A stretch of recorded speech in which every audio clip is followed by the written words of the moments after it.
Good day, ladies and gentlemen. Welcome to this debate. I am alonsagay, and the topic we all choose is all about the death penalty.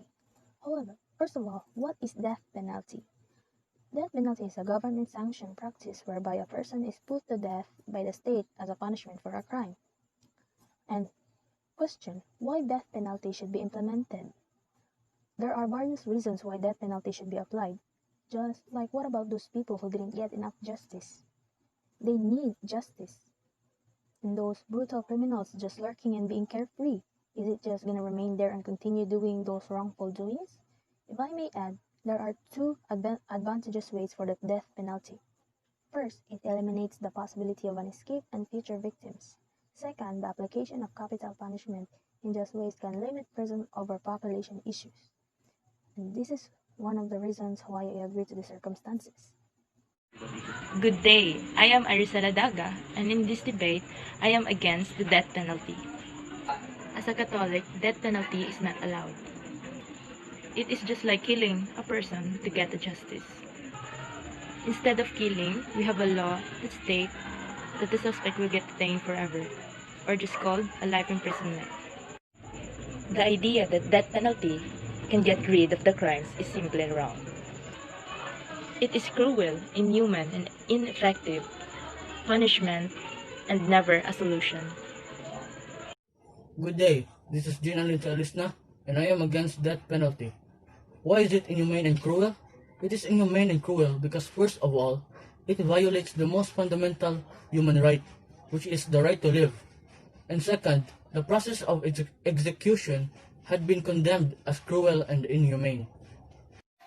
Hello, this is John Mark Negro, and for the chosen topic, which is death penalty, my rebuttal for that is, how can you say that it is cruel and inhumane to implement death penalty when in the first place, those criminals killed those innocent people?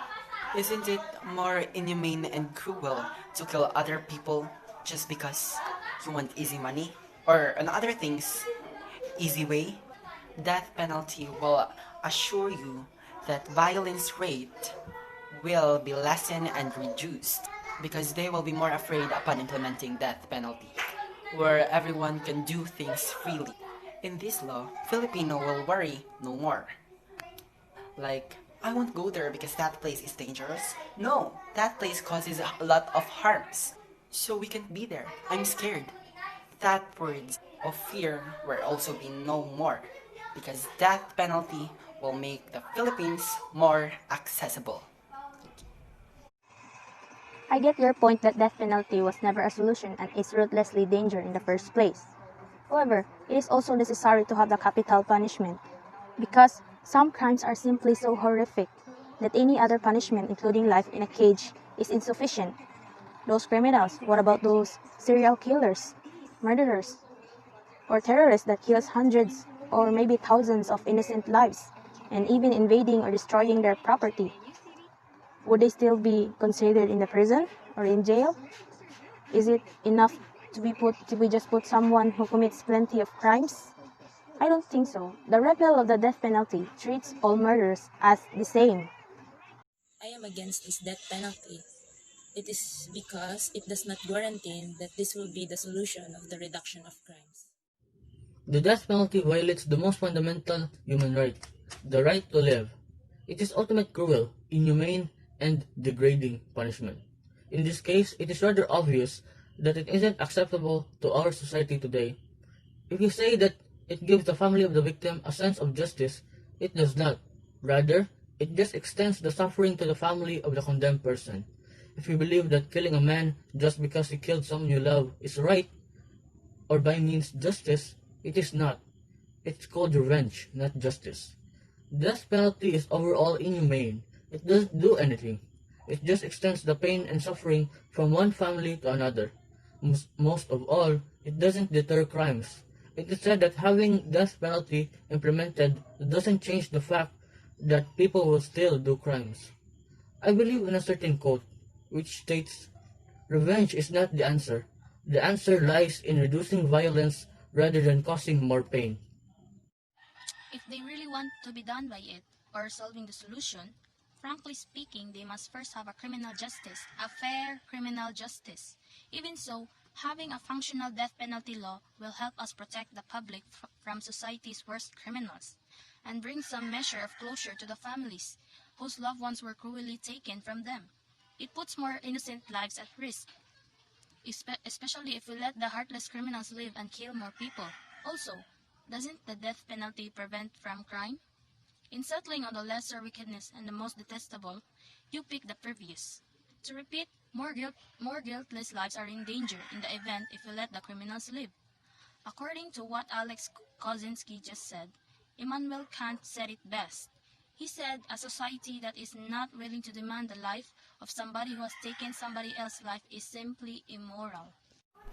Also, the advantages of implementing death penalty in the Philippines, according to Marlis Jean Sanchez in September 18, 2020, that in her records in March 2019, 18 below years old are only 17 inmates, while 19 to 21 years old are 969, and 22 to 39 years old is 21,384, while 40 to 51 years old is 20,439. Lastly, 60 above are only 3,029. Logically, they can give back those taxes they consume. We should not waste our money. According to Senator Ralph Recto, 74,910 pesos can cost one prisoner per year, while only 23,775 pesos per student. This means one prisoner can cost 3 students. We must not use our money for those useless criminals. Instead, we must give it to those who really need it with our benefits, like the Department of Education and the Health Department, and also those poor people living in slums. For this is very significant to raise our GDP. Firstly, death penalty is very cruel. As I said previously, we have another way instead of killing. It is the life imprisonment. Death penalty is not a solution. Instead of killing the suspect, why don't we just let them suffer in the prison forever? If we kill them, it is just like we can't commit the justice because he only paid once. Let them suffer in the prison instead of killing. As I've said already, putting someone in death penalty doesn't suit the pain away. Rather, it just extends the pain and suffering from one family to another. And also, a better solution to address the crime problem is to fix the Philippines' flawed and corrupt justice system first, rather than implementing the death penalty first and directly assuming that the crimes will go down because of it. If someone murders someone else, they have given up their human rights, including the one to stay alive themselves. Besides, the punishment should fit the crime. If you have killed someone, you should be killed too. And the very small chance of executing the wrong person is balanced by the benefits to society of putting off other murderers. Society has not only the right but the duty to act in self-defense to protect the innocent. As what Eliot Spitzer, JD, the former Attorney General and Governor of New York, said, "We as a society have made a profound commitment to avoid punishing the innocent. This is particularly important to those of us who support the death penalty in appropriate circumstances. The death penalty may be appropriate, but the imposition of this punishment can be justified only if we make full use of all available tools to aid in the determination of guilt or innocence." Question: how can crime be deterred if they never implemented the law? Nobody was even killed. The president claimed, "Nothing will deter a criminal than fear of death." Life behind the bars is less feared, even preferred by some who do not have a roof and cannot eat 3 times a day. Death penalty. It is a sentence of death imposed by court as punishment of a crime. I think I speak for everyone here that death penalty is the cruelest, inhumane, and degrading punishment. Yet, it is still being used to execute and issue death sentences around the world. Justice. The word justice, it is often insisted, requires the death penalty as the only suitable retribution for heinous crimes. This claim does not This claim does not bear scrutiny, however. By its nature, all punishment is retributive. Therefore, whatever legitimacy is to be found in punishment as just retribution can, in principle, be satisfied without recourse to executions. It is also often argued that death is what murderers deserve, and that those who oppose the death penalty violates the fundamental principle that criminals should be punished according to their just deeds. If this rule means punishments are unjust unless they are like the crime itself, then the principle is unacceptable. It would require us to rape rapists, torture torturers, and inflict other horrible things and degrading punishments on offenders. It would require us to betray traitors and kill multiple murderers again and again. Punishments that are, of course, impossible to inflict. Since we cannot reasonably aim to punish all crimes according to this principle, it is arbitrary to invoke it as a requirement of justice in the punishment of murder. If, however, the principle of just deserts means the severity of punishment must be proportional to the gravity of the crime, and since murder is the gravest crime, it deserves the severest punishment, then the principle is no doubt sound. Nevertheless, this premise does not compel support for the death penalty. What it does require is that other crimes be punished with terms of imprisonment or other deprivations less severe than those used in the punishment of murder. Criminals no doubt deserve to be punished, and the severity of the punishment should be appropriate to their culpability and the harm they have caused to the innocent. But severity of punishment has its limits. Imposed by both justice and our common human dignity, governments that respect these limits do not use premeditated, violent homicide as an instrument of social policy.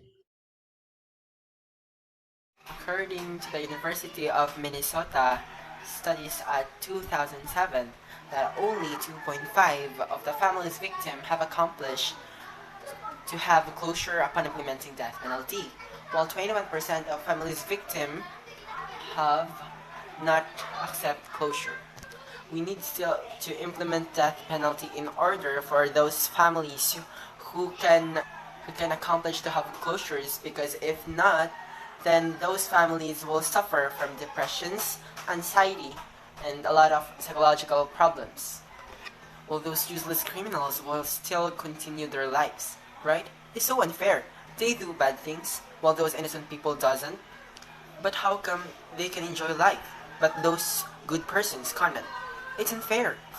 There, I conclude that implementing death penalty in the Philippines can give countless advantages. It is now my pleasure to summarize this debate. Our opponents have claimed that death penalty was never an option in the first place, and it doesn't act as a justice but redress. While we on the other side have been pursuing to lessen up the population to end the life of those evildoers who brutally and tortured innocent people. This is also a threat to the future ones who are capable of doing it in the future. To sum it up, in this debate, both parties have proved and state the significance of implementing and not to implement the death penalty. Finally, I would like to thank my co-members for having the opportunity to engage in this debate. I thank everyone for our hard work and cooperation. Also to our teacher, Miss Nicole. Ladies and gentlemen, thank you and have a wonderful day ahead.